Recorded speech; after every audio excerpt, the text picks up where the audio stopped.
store.ancientfaith.com/events. That's again, store.ancientfaith.com/events. I promise you that this retreat is going to be a retreat that can help your marriage and take it to a whole new level. So you don't want to miss out on this retreat.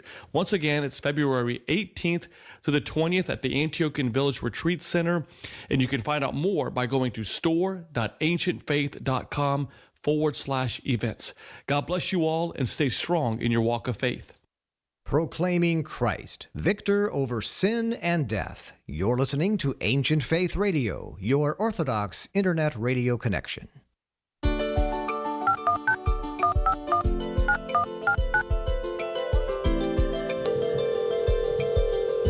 This is Ancient Faith Today with Father Tom Soroka, a weekly live call-in show addressing the issues of our day from a distinctly Orthodox perspective.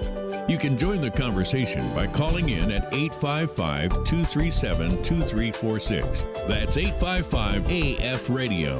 Father Tom is the priest at St. Nicholas Orthodox Church in Pittsburgh, Pennsylvania, and welcomes guests from across the globe to discuss important topics of interest. Here's Father Tom.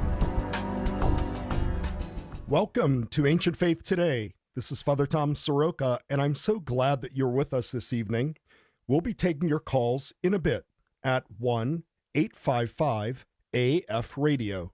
That's 1-855-237-2346. Matushka Trudy will be answering your calls tonight, so please make sure to turn the show volume off before you come on air. To participate online, we encourage you to go either to the AFM Facebook page at facebook.com/ancientfaithministries and place a question in the thread for tonight's show where it is being live simulcast, or you can also go to facebook.com/ancientfaithtoday and place a question there in the thread for tonight's show. You can also send us an email at aft@ancientfaith.com. So let's get started. I will confess to you that I struggled with the title to this particular episode of Ancient Faith Today. Seeing the West through Eastern eyes doesn't entirely capture the reality of the situation that we Orthodox Christians understand ourselves by. I personally find the East-West dichotomy, especially as it is used in the modern era, to be dismissive of the idea that Orthodox Christianity is the universal faith. Now, to be sure, the Church itself has Eastern roots. Why? Well, because the Lord ministered in the area surrounding Jerusalem. Believers were first called Christians in Antioch. The vast majority of the Pauline letters are to churches in the East. The scriptures themselves, both Old and New Testaments, are products of Eastern cultures and Eastern languages. But, given all of that, the Orthodox Church, which originated in the East, is truly the universal Christian church. That is, it holds the faith which established the universe. And it is not merely a form of Christianity for, quote, Eastern people, whatever that means, nor is it merely a Byzantine rite, which provides colorful rituals which express the lively culture of Eastern peoples. That kind of talk is simply nonsense and demeaning. In short, I am firmly convinced that we need to refer to ourselves as Orthodox Christians and not Eastern Orthodox Christians, lest we relegate ourselves to a portion of the globe that is not considered Western. But I digress. For the sake of clarity in tonight's episode, we'll speak of East and West because this was the geographical location of the activity that is so crucial to our understanding of church history as it relates to the so-called Great Schism, which results in East and West parting ways around the 11th century. We'll talk about when this happened and how it happened. But in a manner of speaking, it results in what today we know as the Orthodox Church and the Roman Catholic Church. Now, modern treatments of this topic usually are presented from the point of view of the West. Most church histories in the modern era are written by Catholic or Protestant authors. And they don't account for the way so-called Eastern Christians think, or their cultural differences with the West, or the way they governed, or the way they understood the very church itself. In fact, which will be revealed tonight, is very different from those of the West. So to help us with this very important and fascinating conversation is Father John Strickland. Father John is a native of California and of Episcopalian background. Falling in love with Russian history while an undergraduate, he embarked on a career of historical study that resulted in earning a PhD and teaching at several colleges. While living in St. Petersburg, Russia, for his dissertation research on church history, he began attending a local Orthodox parish, and with time was received into the Orthodox Church there. And there, in St. Petersburg, he also met his future wife, Yelena. He is now the pastor of St. Elizabeth Orthodox Church in Poulsbo, Washington. Father John is the author of the series of church history books called Paradise and Utopia, and the accompanying podcast of the same name.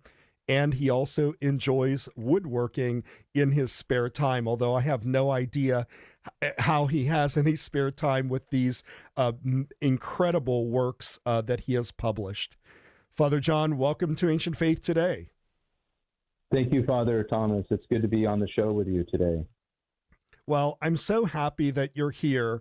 I hope I didn't sound like I was in too much of a rant there, but this is an important subject for us to understand. And if I understand your writings correctly, the thesis is basically that the church of the first millennium really kind of reflects an Eastern way of thought and an Eastern understanding of itself. And so, I'm really fascinated by this. And I think that a work like yours, which takes church history and views it from a cultural standpoint, really is going to go a long way in helping people understand Orthodox Christianity. So thank you for joining us. So let's start with this.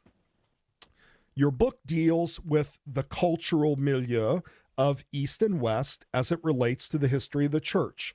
So how would you characterize generally the difference between the East and the West? Or let's say this, how would you characterize the church in the first millennium leading up to the Great Schism? Yeah, well, I think you hit the nail on the head, Father. I strongly agree with you that we need to jettison this adjective Eastern when we speak about the Orthodox Church, and I try to do that myself when possible.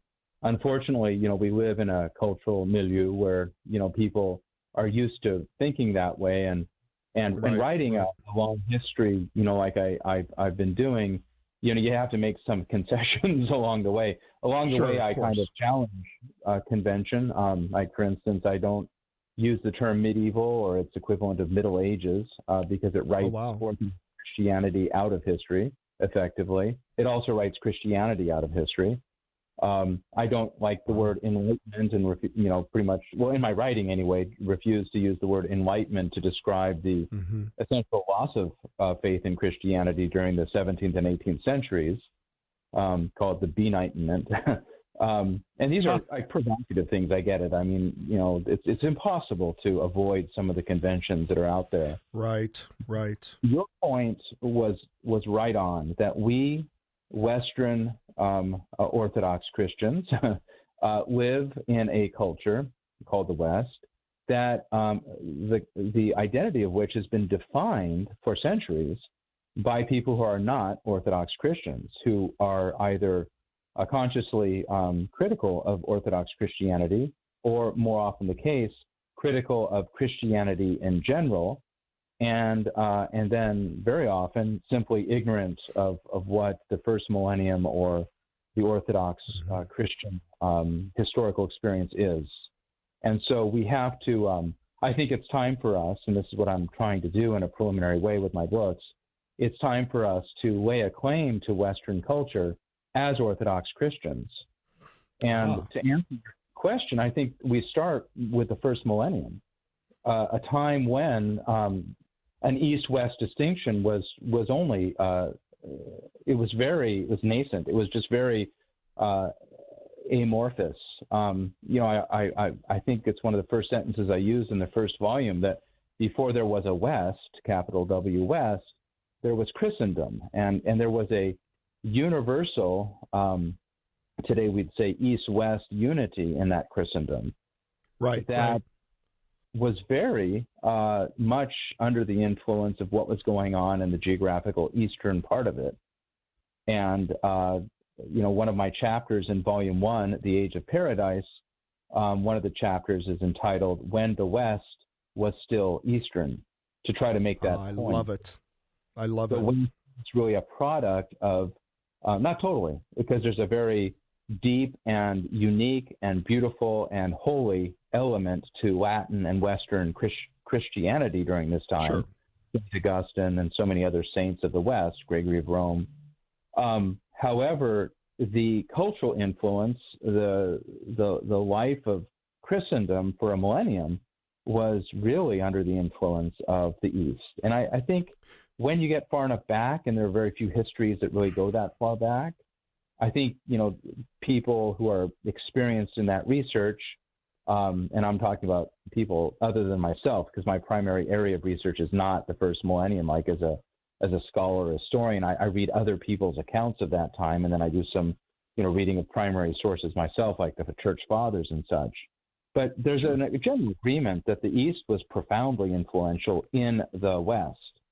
And here I would say that there's a really great book out there, actually, that I think Orthodox Christians should be aware of if they're interested in exploring this. It's by a historian named Andrew Economou, and it's called Byzantine Rome and the Greek Popes. And it's a study of 2 centuries when this heart, the core of what became Western identity, namely Rome, had popes that were recruited from the Greek East, or they were Syrian or Palestinian in origin, which is also very much kind of an Eastern kind of ethnic background. And for 2 centuries, following more or less the 600s and 700s, for 2 centuries, almost every pope who reigned in the West was from the East.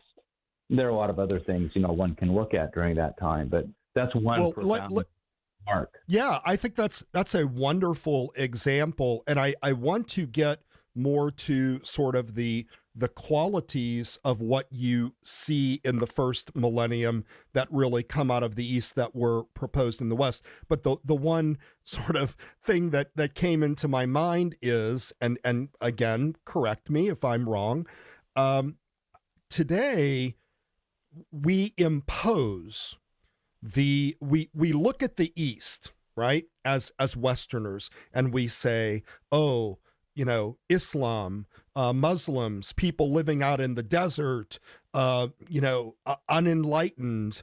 You hear that all the time. Orthodoxy didn't go through the Enlightenment. Orthodoxy didn't go through the Reformation, right? As they're sort of backwards, people living out in the woods.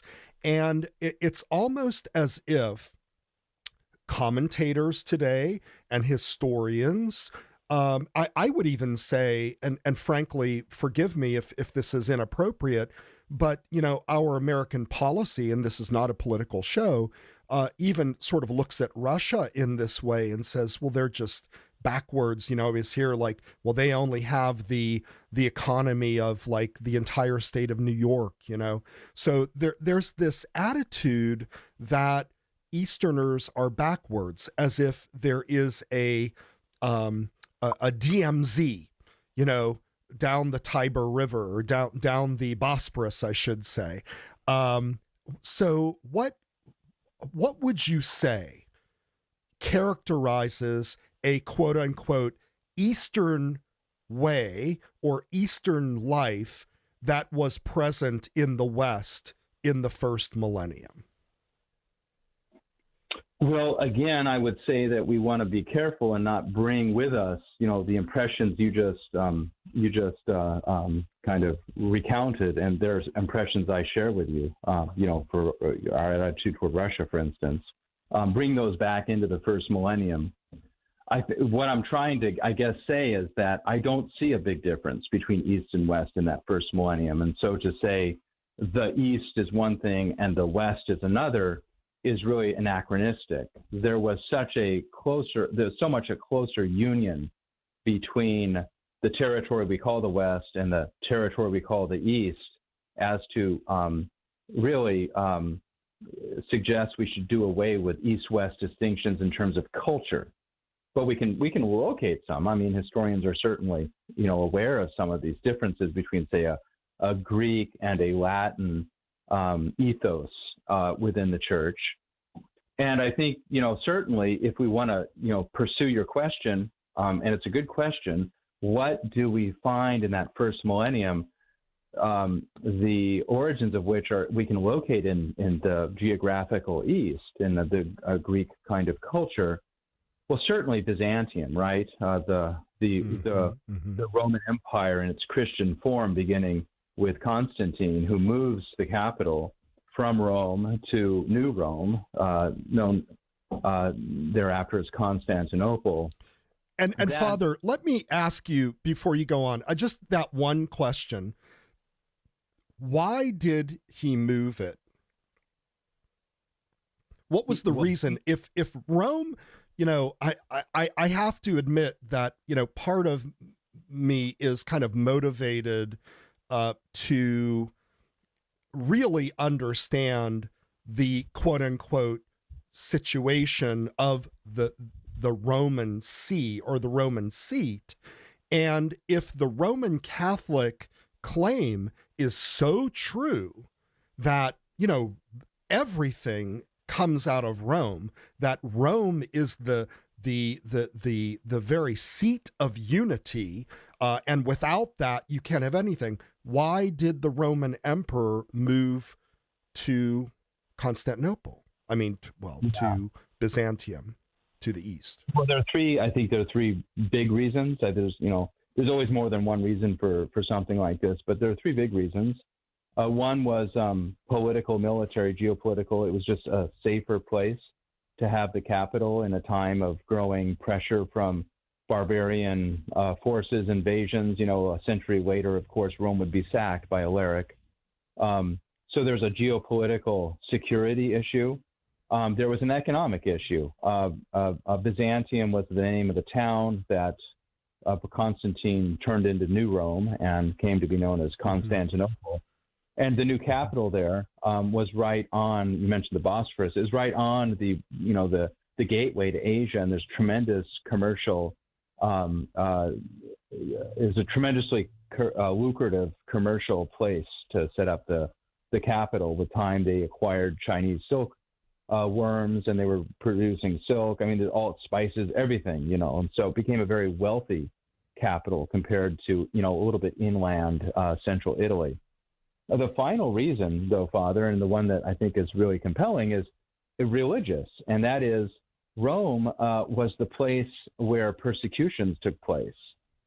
Every time we can imagine Constantine, new convert to Christianity, walking past the Colosseum, on his way to the office in the morning, as it were, and thinking, my brothers and sisters were torn to pieces in that place because of the horrible paganism that I've renounced.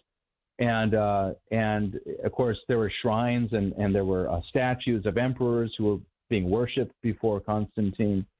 So he wanted to establish a Christian capital. So New Rome, Constantinople, was built without a single a Colosseum, that is to say, a place for public blood spectacle, blood sports. There was a big hippodrome, the big chariot racing center, but there wasn't organized public violence there. That's something Constantine did away with. It was built with churches, so there were no pagan temples all over the place. There wasn't a single pagan temple in New Rome. And so it became a very Christian, the architecture and public experience of living there was Christian. And that's a third reason, in addition to geopolitics and economics, that Constantine chose that. But back to your question about ecclesiology. Yeah, please go ahead. Yeah, so I mean, as we all know as Orthodox Christians, that didn't mean that Rome ceased to be an important place as a center for church leadership. Before Constantine, and not long before, before Constantine, that had already been, of course, the case. After Constantine, it continues to be the case. Like, it's interesting, Father. There's a edict issued under the reign of Theodosius the Great, who came later in the 4th century, at the end of the 4th century, and oversaw the Second Ecumenical Council. And Theodosius issued an edict that tried to define what is normative Orthodox Catholic Christianity by identifying the Christianity of the Romans. And also, a Roman Catholic usually stops right there, like the ears, are satisfied and they shut down after that. But actually, he says the Christianity of the Romans and the Alexandrians, which, of course, Alexandria being a center for theological research and elaboration, the most important center of theology in the 4th century. What that tells me is that, yes, Rome was very, very foremost in the mind of where orthodoxy is preserved, but it's not alone. It doesn't unilaterally determine what that orthodoxy is. In this case, right. Alexandria was also identified, and Alexandria would, with time, even after the Arab invasions, would usually affiliate with Constantinople and Antioch and Jerusalem, in distinction from Roman kind of growing hegemony over time. So that's a kind of a long answer to your question, why Constantinople, and what does that suggest about the attitude toward Rome? Yeah, it's an excellent answer, and it's very helpful because I think it sets up the next question. So let's remind our listeners, we'd love to hear from you. 1-855-AF-RADIO. That's 1-855-237-2346. If you have any questions for Father John about this time in church history, especially as it relates to the cultural understanding of East and West, we would love to hear from you. So, and if, by the way, you're a fan of Father John's books, give us a call and let us know what you think. All right, Father John. So, let's get right to the meat of the subject, and that is the Great Schism. So, essentially, you're painting a picture that you're saying that obviously there were skirmishes, there were political skirmishes. We have the expulsion of the Monophysites and Arians and so forth with the rise of Orthodoxy in the 4th century. This is sort of happening in the Roman Empire, which, by the way, your point about being identified as Roman is very important, because remember, even Arab Christians in Antioch, they refer to themselves as Roman Orthodox, Rum Orthodox. This is very, very important. So I'm glad you made that point. So the idea here is there were some skirmishes, but the church is unified, and they're having the councils and so forth. What leads up? What factors are starting to cause East and West to begin to see things differently, and ultimately paint the picture of before the Great Schism, the so-called event of 1054, which of course we all acknowledge is not simply a black and white event, but it is certainly a crucial event, and then how ultimately the churches grow apart and separate. Yeah. And so I think, back to your question earlier about what is Eastern about the West at this time, I mean, so much of the liturgical life of Rome of not only Italian but Western Christianity at this time is influenced by, say, what would be called Marian devotion. I don't use that term myself, but like this idea that there should be feast days of Mary. I think in the 7th century, it's attested that the feasts of Mary's birth, her entrance into the temple, the Annunciation, and her Dormition all come to the West from the East. There's really no question about this. The famous Roman Latin hymn Ave Maria comes from the East. The Trisagion gets used on Great and Holy Friday, Good Friday in the West at this time. So many things in the piety of the East flow into the into the West in this kind of cross-cultural encounter that was flowing from East to the West. But yes, there comes a time in that first millennium when the similarities begin to be overshadowed by the differences, when the flow of influence from the East to the West becomes stopped, and more a West begins to distinguish itself from the East and vice versa. There are, again, certain, I mean, it's a complex, centuries-long development, as you said. 1054 is useful. A 1054, though, by itself doesn't explain the whole thing. For centuries, there were cultural differences. Western fathers like Augustine struggled to learn Greek, and as I understand it, never really succeeded in learning Greek completely and being able to read the Greek fathers. Greek fathers didn't take Latin very seriously, didn't feel like they needed to know Latin in some cases. So you have kind of a linguistic divide that we can call cultural. There's a political divide that appears when the Franks come to power in the West as the kind of savior power, when they are Orthodox, and there's so many barbarian Christian peoples in the West, beginning with the aforementioned sack of Rome by Alaric and his successors. The West was under the influence of the Visigoths and other Arian Christian powers, and the Franks come in, and they have an Orthodox baptism, and they finally offer patronage and protection to Rome, provided that Rome kind of acknowledged them long term as the legitimate heir to the Roman Empire. And when is this? When is the Frankish invasion there? Yeah, well, it's less of an invasion and more of a conquest in the name of orthodoxy, and it's a brutal conquest. In the case of Saxony, for instance, people are forced to be baptized or be slain. So it's Imperial Expansion under the Franks. But the most famous Frankish ruler is Charlemagne, who gets crowned in the year 800, very easy date to remember, Christmas Day 800. Right. He gets crowned by Leo III, Pope of Rome, in Rome itself. And from that point forward, there's a really close alliance with the Pope of Rome and the Frankish rulers, although one that's complex. For instance, by this time, the Frankish rulers, in order to assimilate those Arian Christians, especially in Spain, that had kind of been under the Visigoths at an earlier stage, adopt the notorious Filioque clause in the Nicene Creed. Now, this is resisted, and it's so important for us to understand this as people living in the West and aware as Orthodox Christians that there's this kind of issue and controversy around the Filioque historically.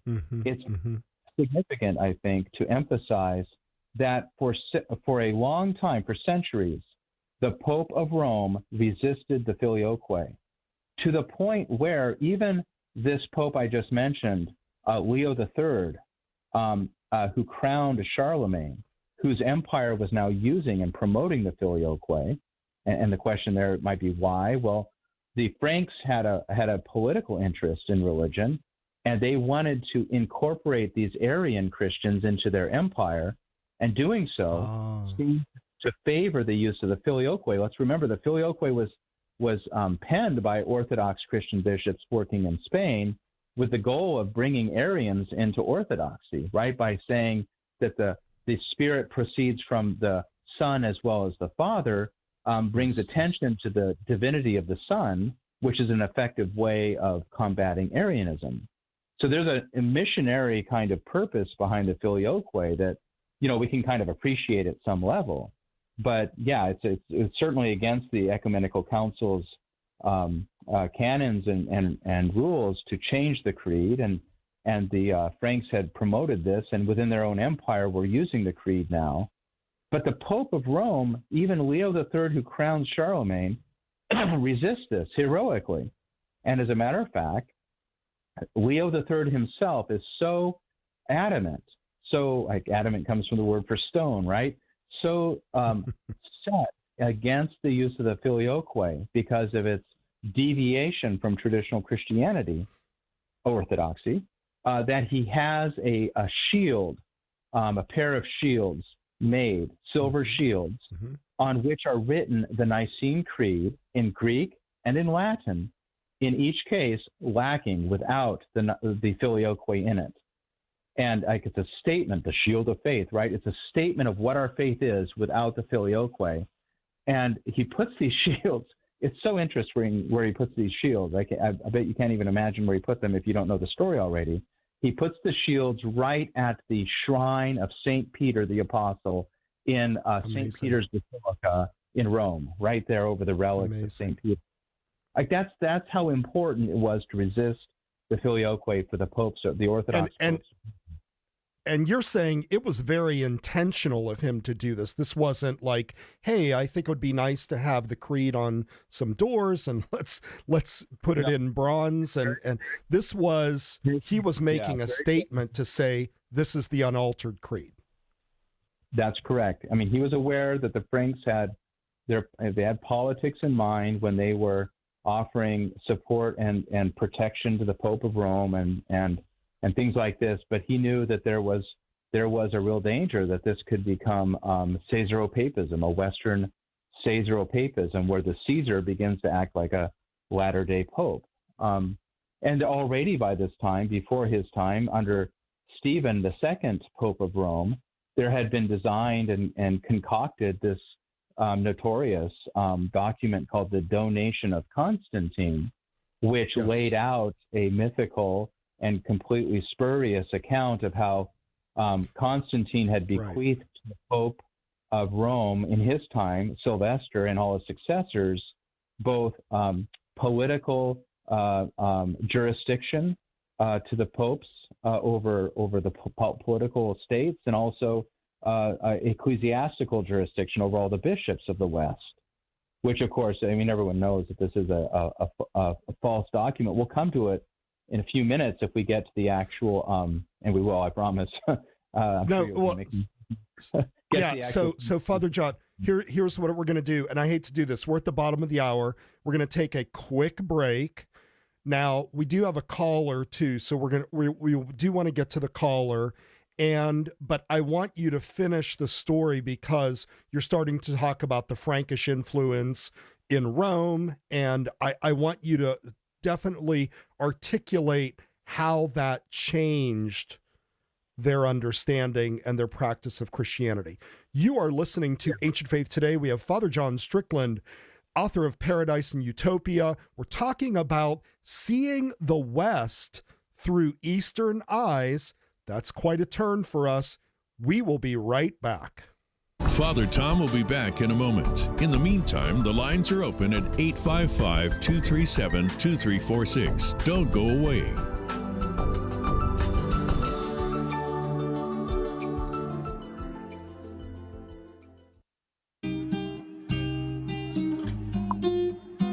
Are you curious about the Orthodox Christian faith? Do you have questions about Orthodox Christianity that you can't trust strangers in internet forums to answer? Are you an Orthodox Christian looking for a reliable first place to send your interested friends? Do you need help finding an Orthodox church near you? My name is Father Paul Hodge. I serve in the Antiochian Orthodox Christian Archdiocese of North America. My name is Father Joseph Lucas. I serve in the Orthodox Church in America. My name is Father Anthony Cook. I serve in the Greek Orthodox Archdiocese of America. And I'm Father Andrew Stephen Damick, Chief Content Officer of Ancient Faith Ministries and a priest of the Antiochian Archdiocese. And we're the Orthodox Intro team. If you're looking for a first stop online to get an introduction to the Orthodox faith, A place to get answers to questions from qualified Orthodox Christian clergy. A place to send your friends and not just toss them into the chaos of the internet. A place to get help finding an Orthodox parish and get plugged into an actual Orthodox community. Then point your web browser at orthodoxintro.org. OrthodoxIntro.org is a free service of Ancient Faith Ministries and made possible by our donors. It's an Orthodox on-ramp to the Christian life. Again, that's OrthodoxIntro.org.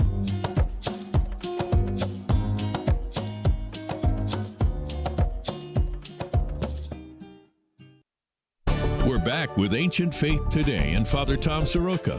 Give us a call at 855-237-2346. Here once again is Father Tom. Welcome back. We're talking with Father John Strickland, Seeing the West with Eastern Eyes, a cultural understanding of the East-West Schism.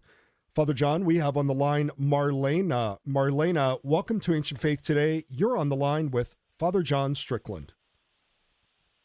Hey, Father Tom, and good to Hey, Marlena. hear you all. I just got out of a class, so forgive me if you said this already. But I only caught the last 10 minutes.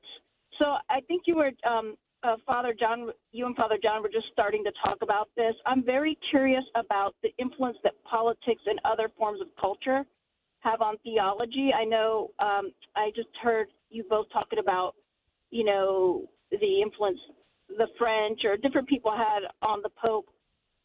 What about, in some of the circles I run in is okay, we see that in the Western culture. Do you ever wonder if, it had gone another way? With Constantine, would we be Arians? Is it more political? I'm asking you now. I don't think so, but that does come up, the influence on politics and culture on theology. It's a great question. That's Father John's specialties. Father John, go ahead and address that, please. Well, sure. Yeah, that is a great question, Marlena. I think there are all sorts of examples, that might come to mind here. Let's just take up one that we haven't mentioned yet, which is also part of the larger story of how the Great Schism came about and how an East-West divide, so-called, formed in that first millennium toward its latter centuries, and that's the influence of politics on Christianity and Byzantium, especially in Constantinople and its environs. Here, the iconoclastic movement was sponsored by the Byzantine emperor, the so-called Orthodox Christian Byzantine emperor, Leo III, not to be confused with the Pope by that name and title, but Emperor Leo III, who ruled during the early 700s. He, as most people probably are aware, he introduced iconoclasm. We could talk about why, but it was introduced into the church, and his influence over the Patriarchate of Constantinople resulted in widespread destruction and elimination of icons for over a century. That would be an example of political influence and interference in theology and church life, which, of course, came to a happy end when icons were restored. And during all that time, the popes of Rome that kind of endured all of this were defended orthodoxy from that heresy of iconoclasm and played their sometimes heroic role in defining the Orthodox faith against, in this case, Byzantine heresy. But there are many examples, and probably it'd be best to kind of try to find one example if we wanted to explore influences of culture and politics on theology. Yeah. Marlena, thank if you. you don't mind, Father John, if you don't mind, I just want to maybe put my 2 cents here in and take this just a bit further and say that, on the one hand, we do want to proclaim the gospel as universal, right? I mean, these are universal truths. The universal truth that God created the universe, the universal truth that Jesus Christ is Lord and our Redeemer and Savior, the universal truth that God is Father, Son, and Holy Spirit, etc. Right? Like these things transcend culture. Okay.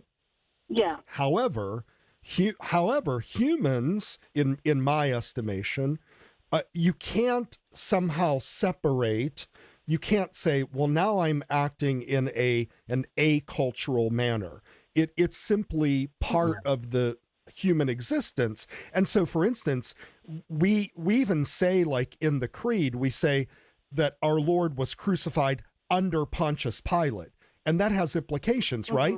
It means he was living in a certain place at a certain time, in a certain land, under a certain ruler, speaking a certain language, wearing certain type of clothes. All of these things are part of the Lord's experience, the apostles' experience, and so forth. So it's, in my opinion, this is just my opinion, it's impossible to always extricate culture from the larger experience of the church and the kingdom of God.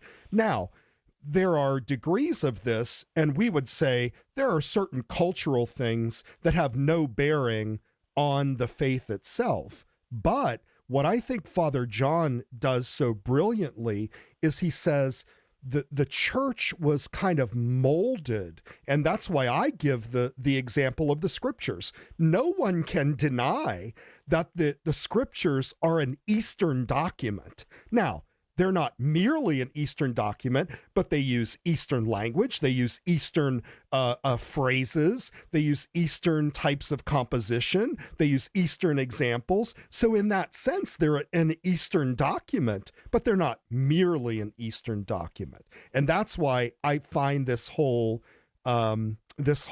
discussion so fascinating, because, Marlena, Orthodox Christians can be easily dismissed by the West and say, oh, they're just dirty Easterners, they're uneducated desert dwellers and so forth. That's my take on it.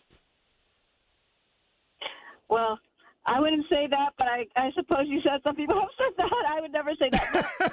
So I think Father Soroka was getting at what I was saying, which I hear in my area of study sometimes, is that, okay, yes, there's some, we would say cultural influence, but there are people that would say even what we regard as orthodoxy, like the Trinity, et cetera, and the Trinity, et cetera, are, it was just formed by culture. You see what I'm saying? Like, they would say it's not universal, it could have went another way, but for the cultural influence at the time. And I was just curious what Father John, and I know Father Tom just said, not everything is culture. Yeah. Just curious what you might say. I think there's a kind of an attitude out there that gets, amplified by our very post-Christian culture, that Christianity has just been mediated through political and cultural means. The argument, for instance, that the Nicene Creed is really just the product of a Constantinian solution to church and imperial unity. One of the things I try to make a very strong case for in my first volume, Age of Paradise, the first two chapters of which is devoted to the period before Constantine, is that a thing called Christendom, a kind of proto-civilization with a kind of subculture, appeared at Pentecost. It appeared certainly in the early church, and we can see it there in the scriptures as well as in the early fathers. And it wasn't. I really want to make this kind of point when talking about politics and theology. It really preceded Constantine, who usually Father Tom at the beginning of the broadcast talked about how our understanding of the history of Christian civilization is really defined by Western historians.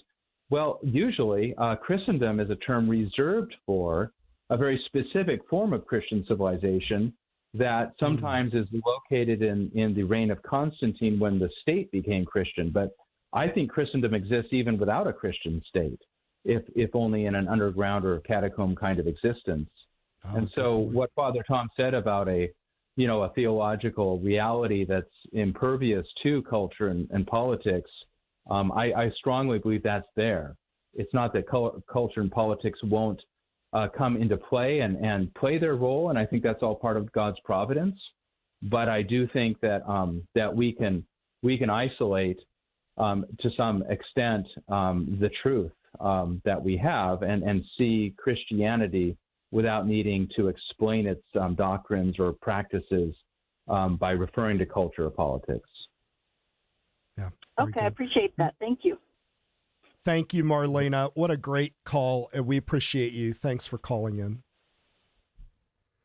All right, Father John, let's go ahead and just get back to the narrative that you were discussing before the break, and that is the time leading up to the Great Schism and how we would say the West began to change. So you were just talking about Frankish influence and Charlemagne, Christmas Day, 800. How do you see that event as somehow changing the West? It's a very important moment in the history of the formation of the West, actually, because before the Franks, I mean, it's almost too much, I think, to talk about a West compared to an East, as I've been saying earlier. But I think the Franks make a really important contribution to that distinction. And they do so in part by, attacking the theologians of the Byzantine East, the Byzantine Empire, now under Charlemagne and his court, which gives rise to something that historians like to call the Carolingian Renaissance, like this idea of a theological and cultural flowering that takes place before the more famous later 15th century Renaissance. Those theologians, Theodulf and is one of them, Alcuin is another, there are others, they write treatises very self-consciously against the Greeks. I mean, the term the Greeks becomes kind of a pejorative term for them. And it's impossible, I mean, to Marlene's question, it's impossible to separate the theology of the Franks from the politics, the political system of Charlemagne's empire, which is now taking supplanting the Byzantine Empire. It's claiming that it's now the Roman Empire, and that empire out there in the East is somehow illegitimate, which, by the way, was ruled by a woman at a certain point during this time, which gave the Franks, with their conception of a political state only being legitimately ruled or existing under male rule, gave them a chance to discredit the Byzantine Empire. So what happens is the Franks now generate an identity that we can call the West. It's still not totally separate from the East. There's still a huge amount of influence and common culture. But that event, when the Franks create what is called the Empire of the Romans, the Roman, later Holy Roman Empire it's called, in 800, that really creates a new cultural context for the development and elaboration of Christian theology and culture in the West. And that's really, really important. With that comes the Filioque. And just to return to and complete that little narrative that I was telling earlier, Pope Leo III sets up these silver shields of the faith against the Filioque right there in St. Peter's Basilica, right? Well, they were there. We have pilgrim accounts of people seeing them in subsequent centuries.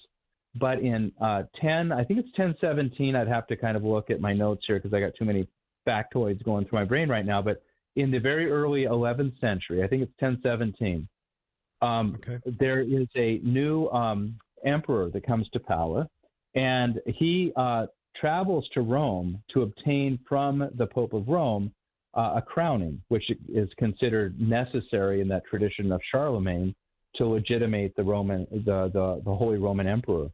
He comes to Rome, and the Pope is very weak at this point in the early 1000s, 11th century, and he's able to impose on the Pope at this time the use of the Filioque in the Mass.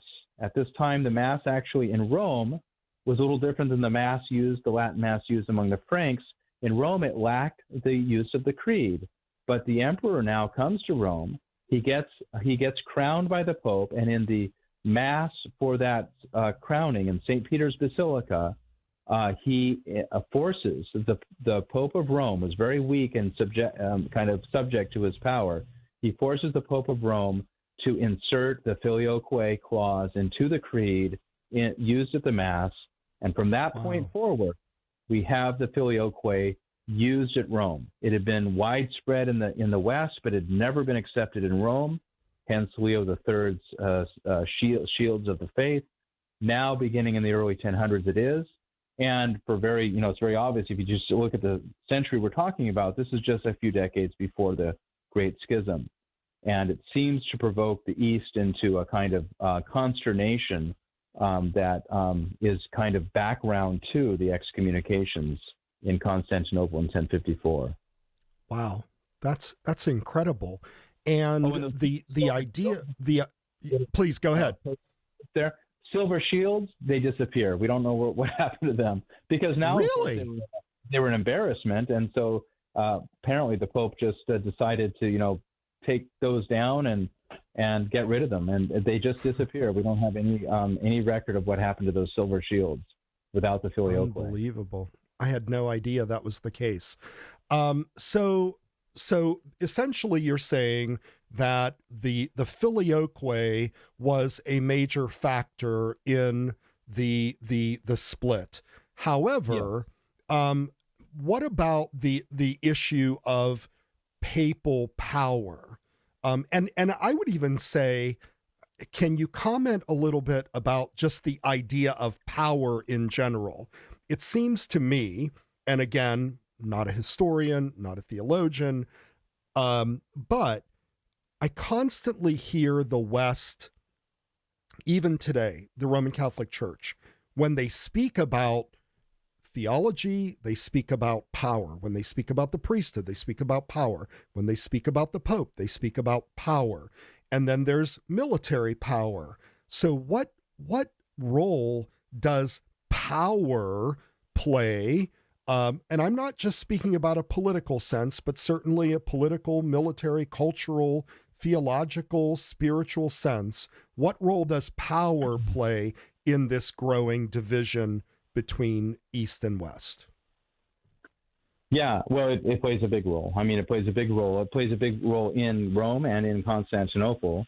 And by 1054, you've got the kind of conditions for a new excommunication. There had already been one in the 9th century in what I call the Nicolaitan Schism. I get this from Father Jamie Magruder. I had a conversation with him once at seminary, remember, about what most historians call in the 9th century, the 800s, the Photian Schism after Patriarch Photios, who's a saint and a pillar of orthodoxy for us Orthodox, but who's really easy to dismiss from a Western point of view, a Roman Catholic usual point of view, and often Protestants just join in that, to call the schism of the 9th century, the 800s, the Photian Schism and blame it on the Patriarch, when in fact it was really the doing of Pope Nicholas, and that's why it deserves the term the Nicolaitan Schism. But that had been I see. It actually centered in part around the Filioque. Photios was strongly against the use of the Filioque. Pope Nicholas was not concerned about that. He was asserting authority in the East. The schism was finally ended when his successor, Pope John the 13th, comes to power, and he reverses. He ends the schism, and he kind of supports Photios and what Photios had written against the Filioque. And the Pope, again, even at this time, reissues the condemnation of those who use the Filioque. But by the 11th century, which is coming back to where we left it in the role of power here, the popes now are invested in the use of the Filioque. It's become normative in Rome under Frankish influence. And now we get to the 11th century and the actual immediate circumstances. So we've talked about cultural and political and even theological kind of background to 1054. But the Great Schism, insofar as that's an act of mutual excommunication of that year, it occurs over much more immediate circumstances that do have a great deal to do with what you just asked about power. It has to do primarily with the power of the papacy at a very crucial moment in its history and the history of what has now become the West. So what happens is the West has been for over a century in a condition that all contemporaries agree was just miserable, spiritually speaking. After the Viking invasions and conquests of the West, monasteries and local churches have been degraded. They've been pillaged. Local lords, secular rulers with very low spiritual standards have taken control of monasteries, are using their wealth for their own benefit. And it's agreed throughout the West, especially in centers of reform-minded ecclesiastical politics, like a famous monastery in southern France called Cluny. It's agreed that something has to be done to improve and raise the spiritual level of the West. This doesn't exist in the East, where things are, not nearly so, degraded as they are in the West. And again, by degraded, I'm not using a pejorative, like a polemical term here. Every Roman Catholic agrees things were terrible. Every historian, but every contemporary believed that they were terrible at this time. So finally, it's agreed, and there's a movement that emerges in Rome to use the power of the papacy in an heroic sense to take initiative and enforce a reform of the West to raise its spiritual level, especially in terms of episcopal jurisdiction and how monasteries and their wealth are used and who rules them and controls them and all sorts of things. The clergy are now given... Yeah. And what you're saying is this is really foreign to the mindset of the church in the first millennium, that it was not that this power was not a constant overarching influence. There was certainly power in the Roman emperors, there was power in the bishops, power in the patriarchs, but the way that it was exercised was not indicative of the way that now we see it after the 11th, 12th century in Rome. Yeah, I mean, there are some exceptions that kind of prove the rule, like Pope Leo of Rome, a saint of the Orthodox Church and, of course, of the Roman Catholic Church. Pope Leo, famously in the mid-5th century, used his power, his authority to assert certain prerogatives and leadership influence in the West. Other popes had done so along the way too, but none of them had done so the way the papacy now does in the 11th century, with this kind of spiritual crisis that it's called. This spiritual crisis is really known to historians as a big problem, and the power of the papacy is now marshaled to address the reform of the West. And from that moment forward, and we can even date it to one particular pope, and it's Leo the Ninth. Pope Leo the Ninth, who dies in the very memorable year of 1054, is trying to reform the West. He's calling councils together, a famous council in Reims in France, where he travels to try to stir up reforms. I mean, popes never left Rome before. Now Leo's traveling all over the West to try to stir up bishops and try to, exercise papal authority, again, heroically, to do a good thing, to raise the spiritual standards of society. He goes to a council in Reims, and bishops who stay away because they're under the influence of the local secular lords and they're kind of in the pocket of the local lords. He threatens with them with excommunication. If you will not come and submit to me and obey me as your primate of the West, you are going to be in trouble. And so he creates this power structure, or he begins to create a power structure, where the Pope of Rome becomes seen as the necessary leader and head of an entire ecclesiastical structure of clergy that will become kind of the shock troops of this papal reformation that is just beginning to start. Now, part of Leo the Ninth. Yeah, you have a question there? Yeah, I was just going to say we're very quickly running out of time. We're actually at the top of the hour, so I'm going to maybe unfortunately stop you there. I'm going to ask you that someday soon, if you can, if your schedule permits, you come back and we continue this discussion. But I want to ask you one last question before we wrap up the show, because you were at least able to hit these sort of major influences on each side of 1054. When we look at the Roman Catholic Church and the Orthodox Church today, and especially as, and again, I don't want our listeners to say, to think that, well, I'm just sort of targeting the Roman Catholic Church. But what you're doing so eloquently, Father John, is you are giving context to how history played out, why history played out the way it did, and, helping us understand that there is a narrative out there about the Western Church that is not necessarily true. And so the narrative has to be more balanced, it has to be more honest. And so given the narrative that you discuss in your book regarding this rise of papal power, what characteristics do we see in the Roman Church today, the Roman Catholic Church today, that would be a result of those seeds that were planted in, the 9th century by the Franks and eventually, the sort of papal Reformation and so forth? Yeah, right. And that Reformation results in the actual excommunications of 1054.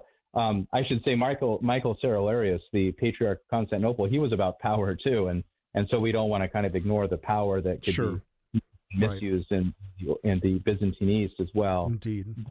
After those mutual excommunications, the papacy really now freed of, whether it liked it or not, a kind of a union with the East. It has a free hand to then really begin to direct the development of the West in ways that profoundly change the West forever.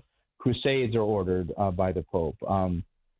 So many things, monastic orders are created, that many of which, are directly supporting the papacy in this growing clerical establishment.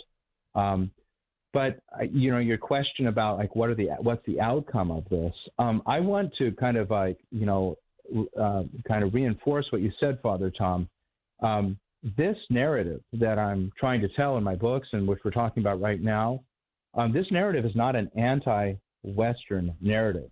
This is a pro-Western narrative that we're trying to tell here.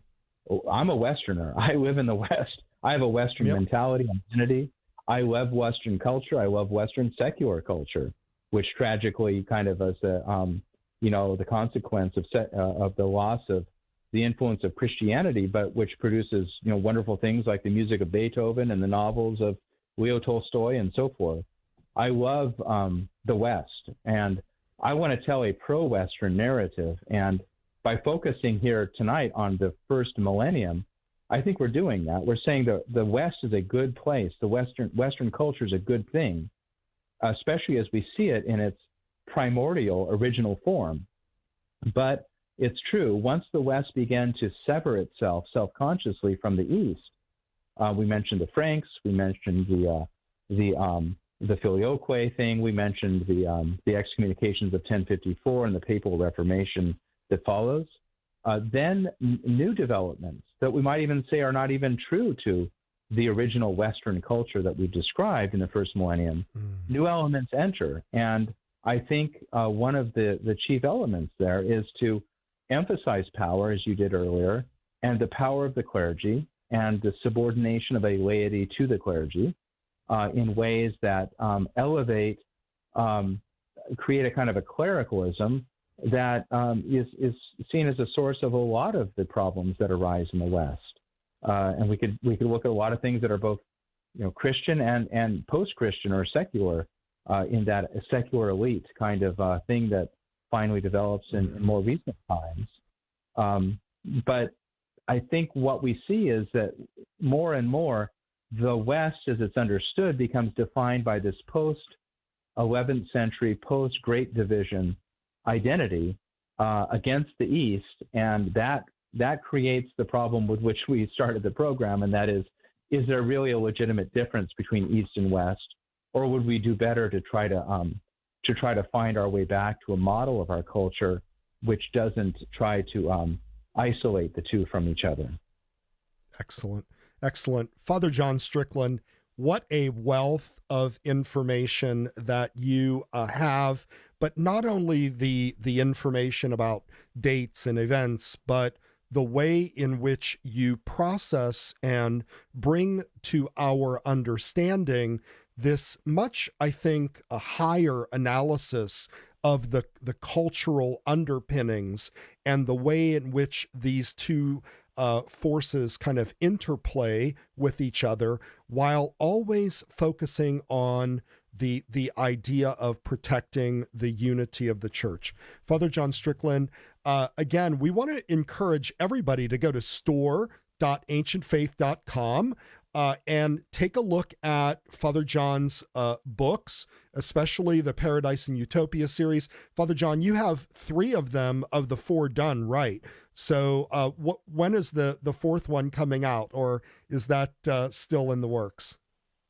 Well, it's in the works. I'm right now writing about Nazi Germany, so I'm about halfway through the volume.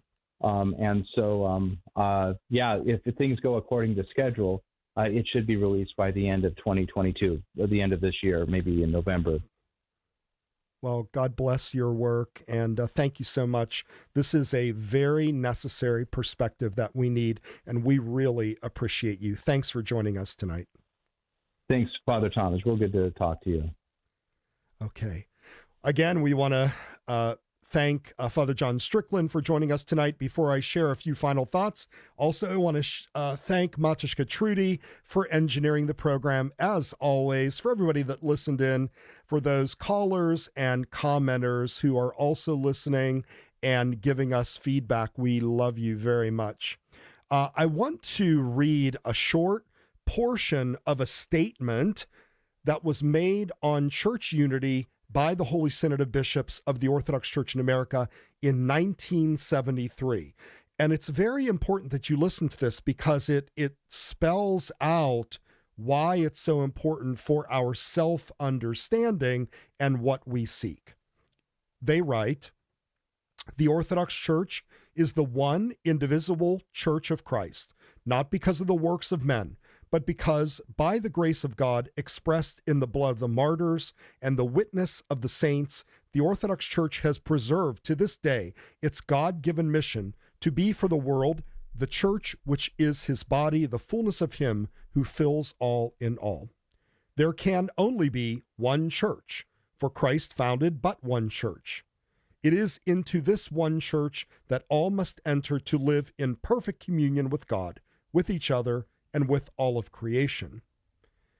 As we make our good confession, we sincerely desire that the Orthodox Church be understood by all people, and especially by all the members of the Orthodox Church herself, not as an Eastern church or as a national church necessarily bound to certain human cultures and traditions, but as the Church of Christ, founded by God in the Holy Spirit for the salvation of all men and the whole of creation. Let us Orthodox Christians never forget that our own nationalism and ethnicism often obscure and betray this divine mission of the Church. We will have to answer before God for the great gift of orthodoxy which he has given into our care. Finally, we make our appeal that all persons may partake freely of the truth and love and holiness of God himself, and commune most fully and perfectly with the divine life of the kingdom of God, which Christ has brought into the world. And that's our show for tonight. Remember to like us on Facebook at facebook.com/ancientfaithtoday. Share out our program after that's posted. Give us your feedback and contact us with any ideas or topics that you might want to hear about. Join us next Tuesday evening for another edition of Ancient Faith Today. Good night, everybody.